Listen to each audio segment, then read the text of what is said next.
오늘의 사연 시작합니다.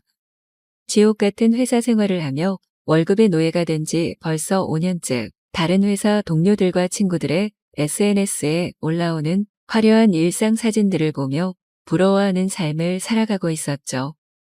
지방에서 취직을 위해 서울로 올라온 저로서는 의식주종, 그러니까 살아가는 집 문제에 많은 돈이 나가다 보니 그런 삶을 살아가지 못했고 점점 더 어두워져 가고 있었습니다. 그런 저에게도 해가 떠오르는 날이 왔어요. 안 먹고 안 쓰며 악착같이 한 푼, 두 푼 모아 드디어 6평 낡은 원룸을 탈출하게 되었던 것이죠. 그렇다고 강남의 화려한 아파트로 이사 가는 건 아니지만 저에게는 역세권 신축 투룸 빌라라는 단어만으로도 느끼는 행복이 너무 커서 어느 누구도 부럽지 않게 되었죠. 집 계약을 하고 이삿날까지 한 달이 넘게 남았을 때였지만 집을 어떻게 꾸밀까, 어떤 가구를 살까 계속 고민하며 이삿날을 기다리는 하루하루가 제 삶의 활력소가 되었어요. 드디어 이삿날, 집을 구하는데 전 재산을 쏟아부은지라 저는 작다면 작고 크다면 큰 이사 비용마저 아끼기 위해 포장과 해체는 직접 하고 운송만 해주는 반포장 이사를 택했는데요. 돈을 아끼기 위해 택한 방법이지만 막상 해보니 그렇게 후회스러울 수가 없었습니다. 8월의 무더운 여름날 여자 혼자 집 밖에서부터 집 안까지 수많은 박스를 나른다는 게 보통 일이 아니었어요. 이삿짐을 날라주신 기사님께 돈을 더 드리고서라도 도움을 요청드리고 싶었지만 바쁜 일정으로 이미 기사님은 가버린 뒤였죠. 혼자 땀을 뻘뻘 흘리며 짐을 집까지 나르던 중에 그 남자를 처음 만났어요. 1층 엘리베이터 앞에서 올라가려고 기다리는데 마침 제 또래로 보이는 남자가 한 명 내렸어요.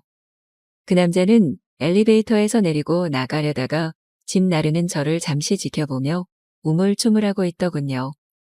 가려던 길을 갈지 말지 고민하는 것처럼 보인 채 그 자리에서 서성거리며 저를 지켜보고 있었죠. 저는 마음속으로 도와줄 거면 도와주고 갈 거면 가지 왜 쳐다보고 있을까 라는 생각을 하고 있었고 그 순간 뒤에서 그 남자의 굵직한 목소리가 들려왔어요. 도와드릴까요?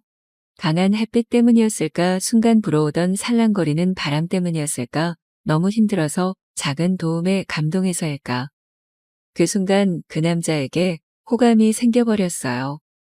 가까이 서보니 키와 체격이 컸고 운동을 많이 한 사람인 것 같았어요. 얼굴도 제가 좋아하는 스타일의 훈남이었죠.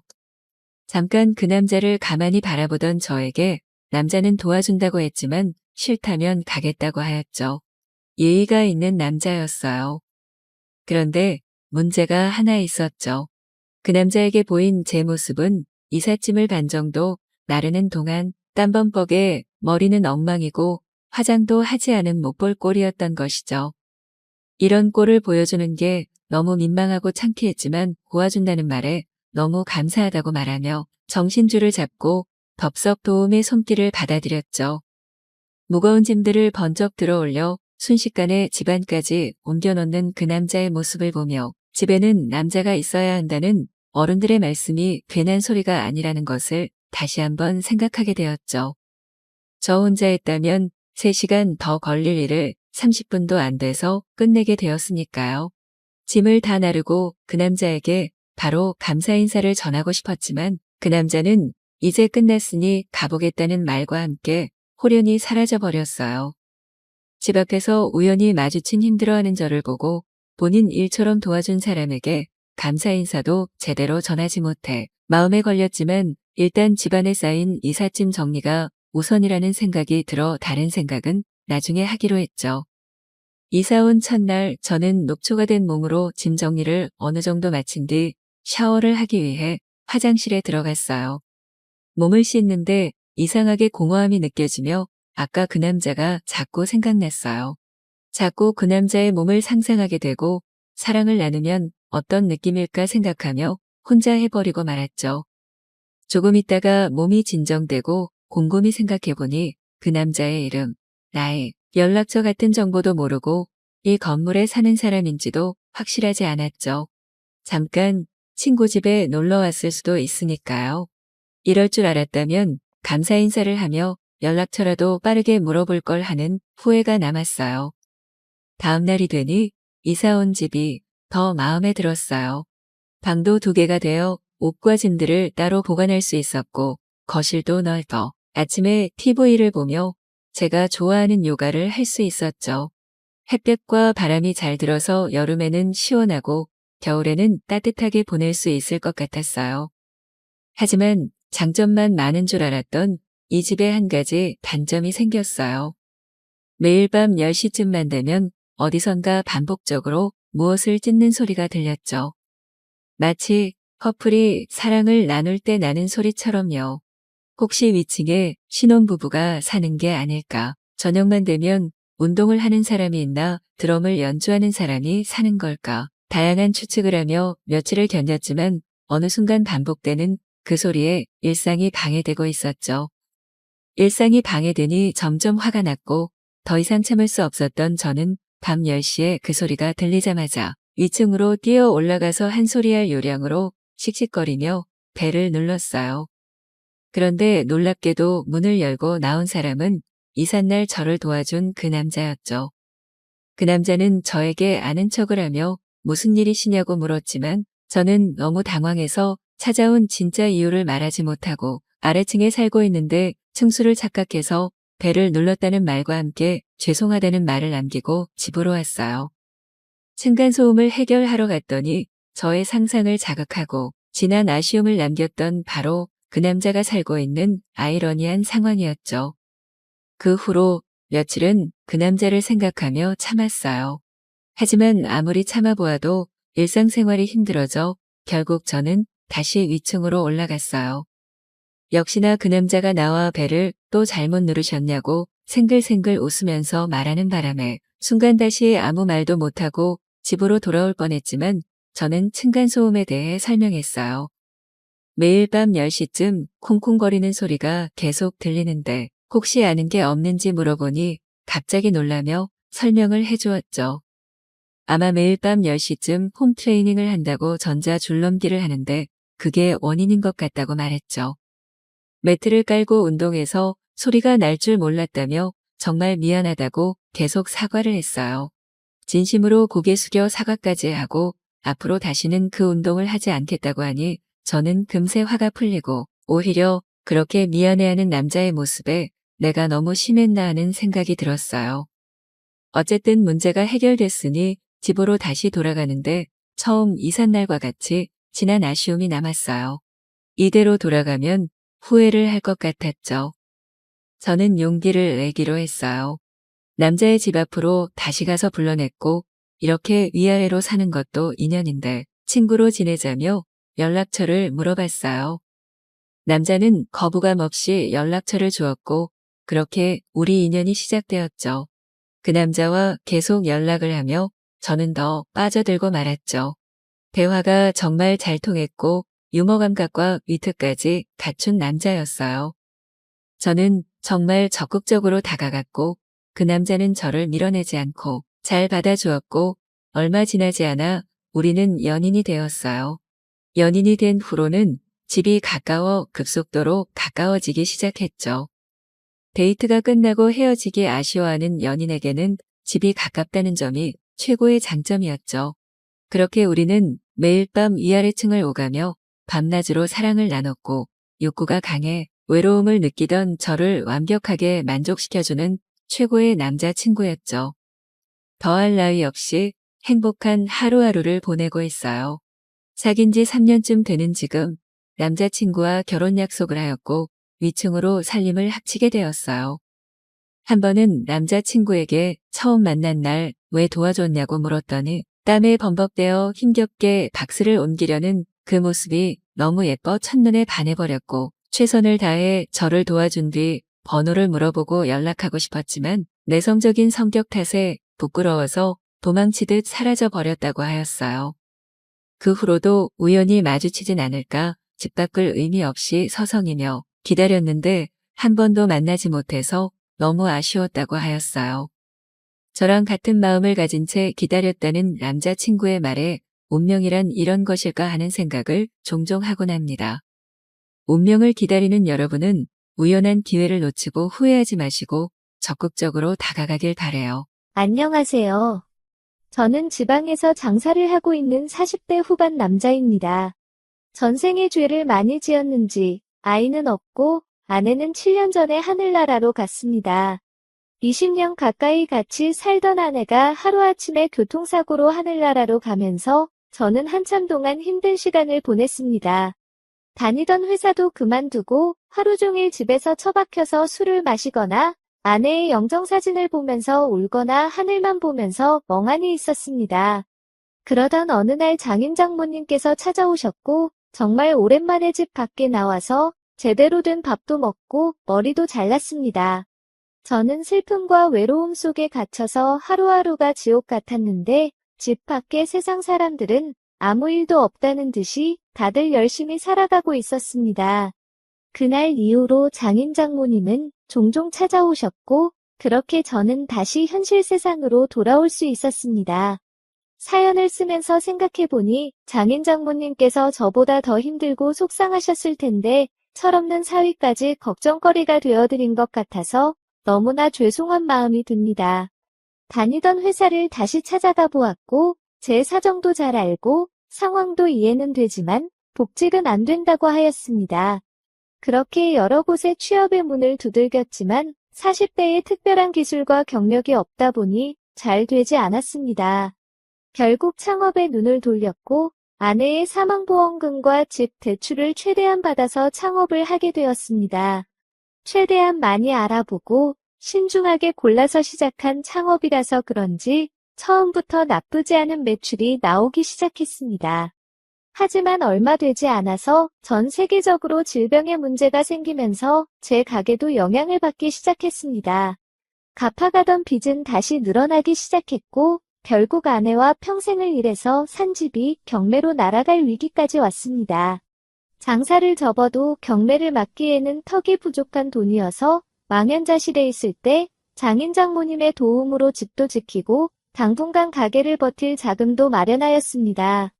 꼭 갚겠다고 약속을 드렸는데 다음 해에 두 분 다 처제를 잘 부탁한다는 말씀과 함께 아내 곁으로 가셨습니다.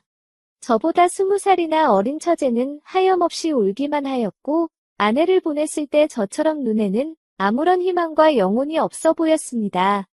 아무런 의욕도 없고 말도 하지 않는 처제를 혼자 둘 수 없어서 제 집에 데리고 와서 챙겨주었습니다. 시간이 지나면서 장인 장모님의 유품과 유산을 정리해야 하는데 처제는 아무 말도 하지 않았습니다.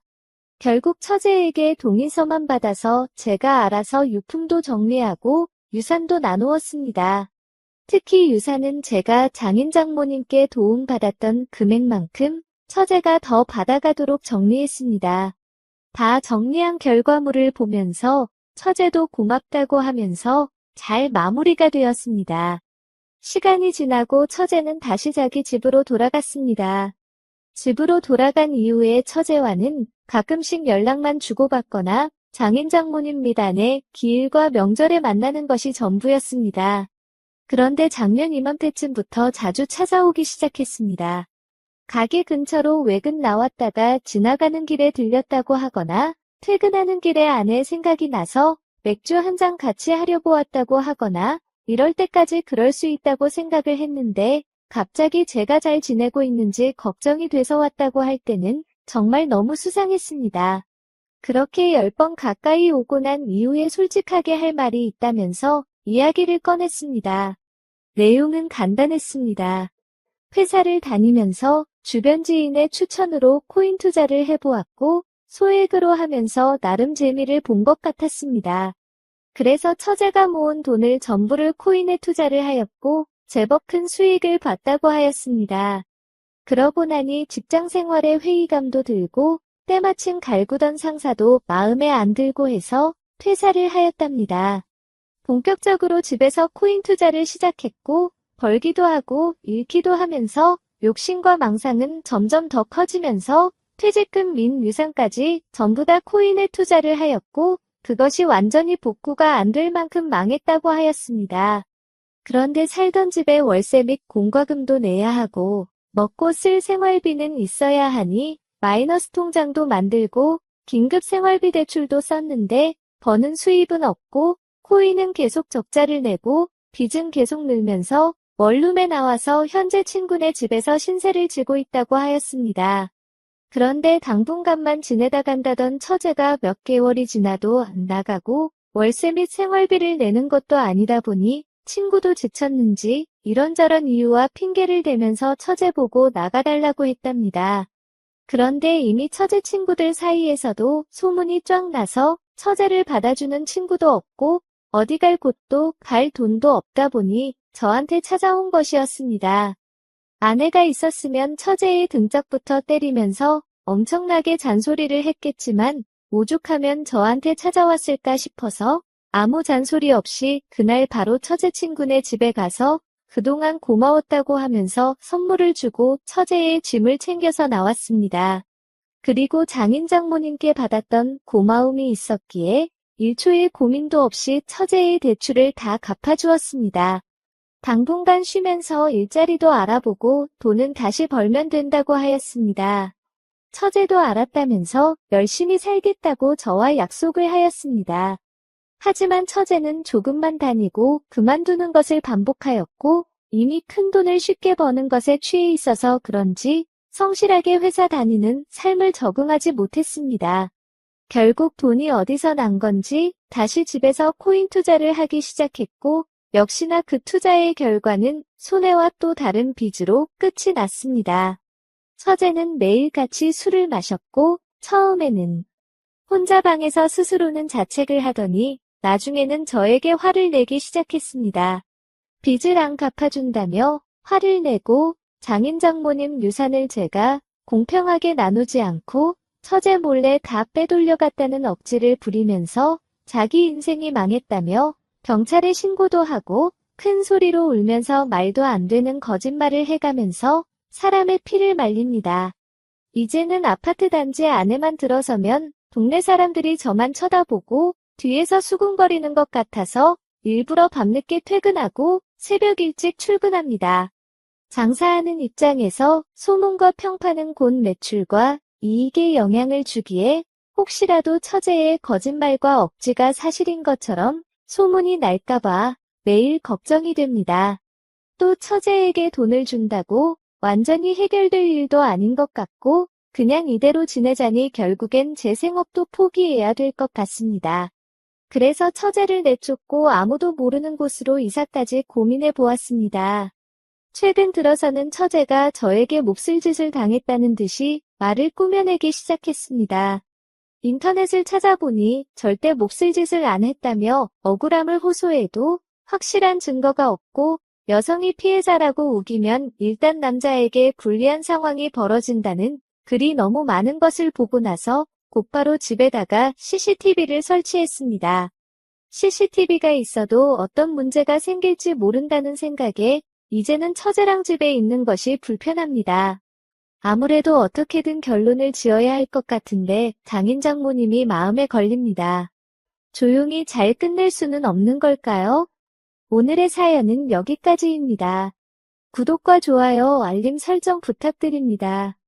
긴 글을 읽어주셔서 감사합니다. 안녕하세요. 한참 결혼 준비로 바쁘던 30대 남자입니다. 4월 중순에 결혼 예정이었고 집은 전세 끼고 구입한 빌라가 있습니다. 같은 회사에서 여친을 만나 사귀다 만 3년 만에 결혼을 하게 되었는데 여자네 집에서도 크게 뭐라 하시지 않고 순조롭게 진행이 되는 듯 했습니다. 신혼여행에 앞으로 계획도 세우며 여친에게 자세히 얘기는 안 했지만 집에 전세를 빼줘야 되다 보니 집을 담보로 5, 6천 정도 대출을 받게 되었는데 어머님이 가지고 계신 현금이 4천 정도 있으신데 두 분 사시는데 여기저기 들어가는 돈도 있고 신부 예물이나 신혼집 공사 비용 등 돈이 들어갈 일이 있으면 사용해야 되니 일단 결혼하고 나서 남은 돈이랑 축의금 들어온 걸로 갚고 나머지는 아버지가 가지고 계신 거 처분되는 대로 갚아주시겠다 하셔서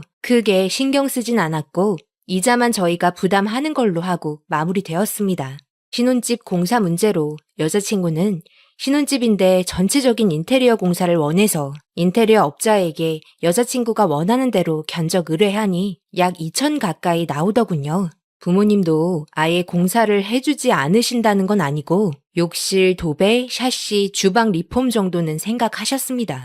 저희 부모님은 어차피 재개발 바라보고 산 빌라고 가격이 매매가 활성화되면 팔고 빨리 돈 모아서 더 좋은 집으로 이사를 갈 때 도움을 주시겠다고 하셨는데 여자친구는 아파트가 아니라서 그런지 많이 서운해 하더라고요. 그냥 그렇게 다들 어느 정도 의견 차이는 있는 거고 잘 넘어가는가 싶었습니다. 웨딩 촬영도 하고 신혼여행 준비도 어느 정도 마무리되고 예물도 맞추고 그런데 보름 전쯤 친할머니가 돌아가셔서 모든 스케줄은 잠시 중단된 채 탈상 5일째가 지나고 몸에 몸살 기운에 복통이 있어 누워있는데 여자친구 부모님께 호출이 왔더라고요. 그래서 여자친구한테 지금 몸이 너무 안 좋으니 하루 이틀 후에 찾아뵈면 안 되겠느냐 물었지만 무슨 큰일이 난 것 같은 분위기라 아픈 몸을 이끌고 여자친구 집에 도착하였는데 어머님 아버님 두 분 모두 저를 죄 지은 사람 보듯이 쳐다보시더니 신혼집에 대출은 무슨 말이냐? 부터 시작하시더니 이제 시작하는 자식들한테 빚지고 시작하게 하는 부모가 어디 있냐? 대출 받은 거 보면 너희 집에도 빚이 엄청나게 많이 있는 거 아니냐? 라면서 의심이 끝도 없이 늘어나는데 그러면서 대출 받은 금액은 얼마냐? 너희 집 빚이 있는지 등기부등본 좀 띄워와 봐라. 그리고 결혼 예물 다이아에 진주 세트도 빚으로 한 거냐? 라고 말씀까지 하시는데 할 말이 없더라고요. 저희 매형이랑 누나가 보석 쪽 매장을 하고 계셔서 700~800만 원 정도에 한 것 같네요. 여자친구는 소파에서 팔짱 끼고 아무 말 없이 앉아 있으면서 저를 째려보고 있더라고요. 그래서 제가 억울하기도 하고 그래서 그럼 원하시는 대로 띄워다 드릴 테니 오해 풀으셨으면 좋겠습니다. 하고 나왔습니다. 여자친구 바로 따라오더니 왜 결혼 날짜 잡을 때까지 그런 대출을 받은 걸 얘기 안 했어? 결혼하기 전에 이런 일이 생기는데 내가 널 믿을 수 있겠니? 내가 너네 부모님을 어떻게 믿냐? 라는 말을 하더라고요. 여자친구 말에 정말 실망스럽고 어이없었습니다. 3년 동안 만나오면서 나에 대한 믿음이 이 정도밖에 안 되고 나를 믿지 못해서 이런 식으로 대하는 건지 정말 기분이 안 좋더군요. 그래서 제가 그랬죠. 모든 부분에 있어서 설명을 해줄 수 있고 또한 우리 결혼 생활하는 부분에 있어서 너한테 피해주는 일 없게 할 텐데 나를 너무 못 믿는 거 아니야? 우리 3년 동안 만나오면서 그동안 나를 봐왔을 텐데 아직도 나에 대해 신용이 없는 거야? 우리 집을 어떻게 봐왔으면 이렇게 나와 우리 부모님한테 함부로 말할 수 있는 거야? 원하는 건 다 보여줄 수 있지만 나도 이런 상황에서 좀 서운한 부분이 있네. 오늘은 내가 너무 몸이 안 좋으니까 나중에 다시 이야기하자. 라고 말하고 헤어졌습니다. 그리고 다음날 배가 너무 아파 병원으로 실려가게 되었고 CT 촬영 결과 장폐색증이란 진단과 바로 수술에 들어가야 된다는 말에 수술을 하고 병실에 누워있는데 그 다음날 아버님한테 걸려온 전화에 장인어른 되실 분이 인연이 아닌 것 같다고 파혼을 얘기하시더랍니다. 아버님도 그 대출 문제는 간단히 들으셔서 저희 집 등본부터 통장 사본까지 모두 보여주겠다 말을 했는데도 파혼을 얘기하시는 거 보고 저희 아버지는 아픈 아이 두고 그러시지 말고 몸이나 추스리면 얘기합시다 라고 말했지만 거절하시더군요. 바로 여자친구한테 전화했고 내가 지금 병원에 있어서 수술하고 누워있는 중이라 너가 원하는 답을 주려면 시간을 좀 달라고 말했는데 여자친구는 지금 병원에 누워있는 것도 시간을 벌려고 쇼하는 거 아니야? 우리 아빠가 말하고 나서 바로 병원 가서 수술한 거잖아. 이게 말이 돼? 완전 사기 결혼 같은데? 라면서 그 이후에 저에 대한 믿음이 없어졌다는 말만 반복하면서 여자친구는 차갑게 돌아섰고 저는 병원에 누워 아무런 대처도 못하고 파혼을 당했네요. 참고로 대출부터 집 공사 모두 부모님께 신세를 지게 된 건 이제까지 모아놓은 돈을 집 사는데 쏟아 부은 터라 현재 가진 돈이 1,000만 원 안팎뿐입니다. 차 사는 것도 미루며 나름 모았다고 생각했는데 많이 모자르더라고요. 그리고 저희 집은 아버님 어머님 연세가 있으셔서 일은 안 하시지만 두 분 장사하시면서 연금 부어놓으신 거랑 모아놓으신 돈 약간 그리고 지금 살고 계신 집이 종로의 단독주택인데 한옥이라 시에서 보상으로 매입해 주는 걸로 알고 있는데 할머니도 돌아가시고 저도 장가가면 집이랑 이것저것 처분하시고 15억쯤 안 되는 돈으로 조그만 빌라 하나 사서 두 분이 사시고 나머지 월세 받아 생활하실 계획이셨어요.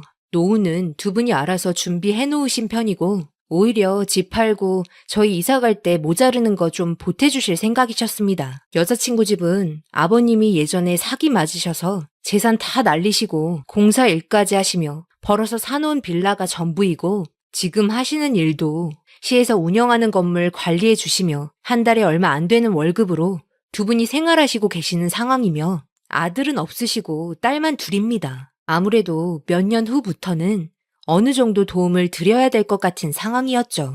저희 아버님은 저희 집 등본부터 모든 통장 사본, 주식, 서산의 만평 땅 문서, 전 재산 내역을 모두 만들어 놓으셨더라고요.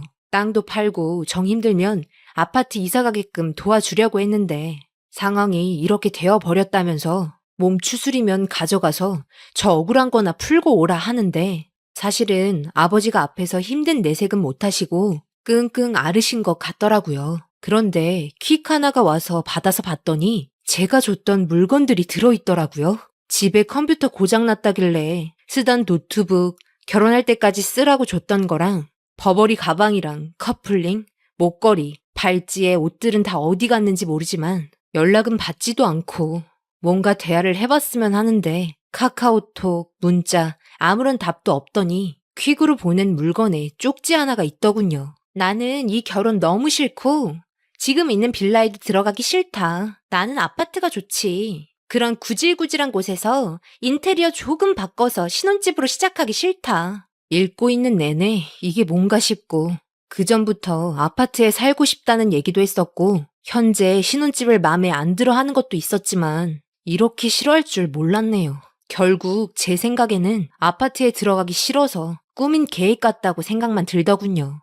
그리고 예전에 아버님이 사기당하시고 방 2개짜리 월세에서 생활을 했던 터라 집에 대한 욕심이 좀 있었던 것도 알고 있었지만 그런데 그렇게 중요한 문제를 얘기 안 했다는 게 가장 큰 것 같았네요. 더 이상은 대화 자체를 피하고 있어서 더 이상 자세히는 물어볼 수 없었고 저를 믿을 수 없다고 하네요. 제가 지금 몸이 안 좋은 상태인데 지금 당장 이렇게까지 해야 되냐는 말에도 넌 자기 잘못은 모르고 남 탓만 한다는 말뿐입니다. 그리고 대출 받은 돈은 지금 당장이라도 갚을 수는 있어요. 제가 가지고 있는 돈이랑 어머님 가지고 계신 돈 하면 얼추 되는데 제가 가지고 있는 돈은 이제 결혼하면 오래된 차를 바꿀 생각이었고 어머님이 가지고 계신 건 예물이랑 꾸민비도 있고 돈이 들어갈 것 같으니 일단 결혼하고 나서 남은 돈이랑 부주금 1, 2천 정도는 나올 테니 그 돈이랑 해서 바로 갚을 생각이셨고요.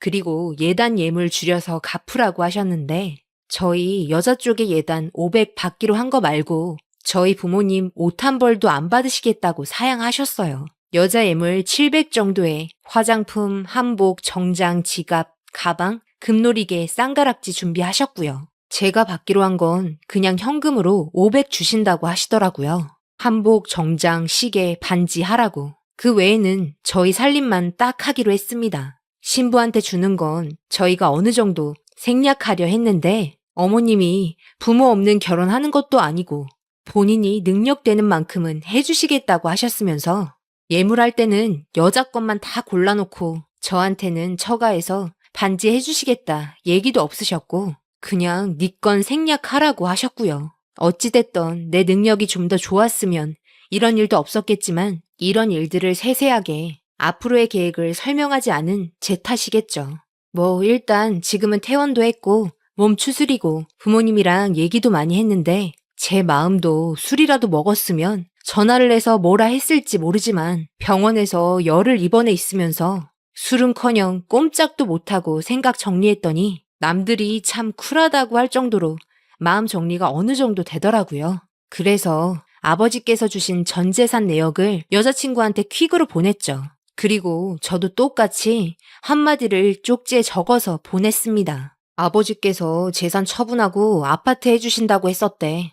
그런데 이렇게 됐네. 내가 보낸 재산 내역은 너희 가족이 오해한 부분이 많아서 그 오해라도 풀려고 보냈다. 다른 좋은 남자 만나서 잘 살아라. 라고 보냈네요. 그리고 얼마 있다 퀵을 받았는지 저한테 전화 한 통이 오더군요. 당연히 여자친구였습니다. 그래서 받았죠. 여자친구 하는 말이 잘 지냈어? 내가 요즘 바빠서 연락을 잘 못했지. 미안해. 내가 아빠랑 이야기해봤는데 우리가 많이 오해한 것 같네. 우리 아빠도 많이 오해한 것 같다면서 사과한다며 술 한잔 하자는데 어때? 괜찮아? 나도 미안해. 진작에 말해줬으면 이런 상황이 생기지도 않았잖아. 우리가 몰라서 그랬지 뭐. 근데 있잖아. 재산은 결혼하면 바로 처분해서 아파트 해주시는 거래? 그럼 거기 재개발 빌라 안 들어가도 되는 거야? 라고 말하면서 혼자 김칫국 마시고 있더라고요. 저는 벌써 마음도 다 접고 모든 걸 정리한 상태인데요. 그래서 제가 그랬죠. 그럼 재개발 지역에 있는 빌라는 안 들어가고 아파트에 들어갈 거야. 라고 말하니 여자친구 좋다면서 그래? 그럼 어디 쪽으로 알아보지? 너무 기대된다. 신혼 첫 집인데 좋은 데서 시작하면 되잖아. 라고 말하길래 제가 그랬죠. 근데 너랑은 안 들어갈 거야. 착하고 현명하고 똑똑한 다른 여자 만나서 들어갈 거지. 너처럼 덜 떨어지고 생각 없는 여자랑은 들어갈 생각 전혀 없다. 내가 너랑 결혼해서 남은 인생 너네 식구들 먹여 살리느라 등골이 휜 게 뻔히 보이는데 내가 왜 너랑 결혼하겠니? 그러니 지금 생각하고 있는 네 상상 속에 있는 거 깨버리고 현실로 돌아와라. 그리고 고맙다. 너의 인간성과 네 부모의 인간성을 보여줘서 하늘이 나를 도운 것 같다. 라고 말하고 끊었습니다. 그러자 전화 빗발치고 톡으로 다시 생각해보라는 문자 계속 오고 계속 매달리더라고요. 그래서 차단하고 스팸 번호로 등록했습니다. 정말 10길 물속은 알아도 한 길 사람 속은 모른다는 말이 여기서 쓰이게 되네요. 파혼해준 여자친구한테 고맙다고 해야 하나요? 헬게이트 입구까지 갔다가 빠져나왔네요. 정말 하늘이 도운 것 같습니다. 긴 글 읽어주셔서 감사합니다.